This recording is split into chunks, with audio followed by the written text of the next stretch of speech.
A YouTube os traigo la Cima 040B. Es una réplica bastante buena de Cima, es full metal y también parte hecha de fibra. Es una K103S, la verdad, muy parecida a la K74, como veréis, solo que tiene un problema que es la culata, que se puede quitar pulsando un botón que hay aquí.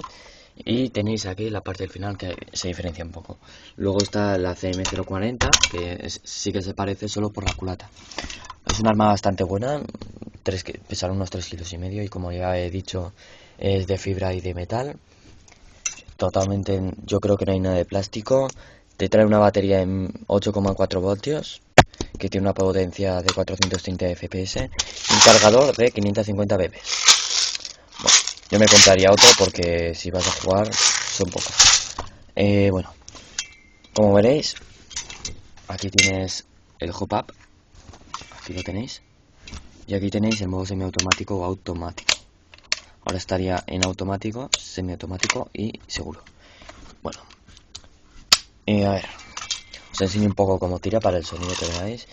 La verdad que aunque tenga 430 fps, yo diría que tiene un poco menos, pero bueno, si dicen que tiene será por algo. Bueno, a ver, pongo esto, espera un momento, y ya, lo pongo. A ver, está bien puesto. Ahora, a ver, ponemos esto. Ya está.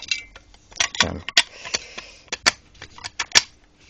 esto es un poco problemático, la verdad. Bueno, está ahora en seguro y lo ponemos en automático. Ahora en semiautomático. Como veréis, tiene bastante potencia. Yo diría que tiene hasta un poco de retroceso, porque se nota un poco que tira del hombro, pero bueno, igual es porque pesa mucho.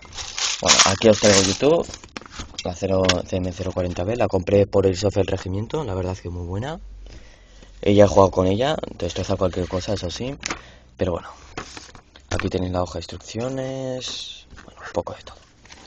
Venga, pues esto es.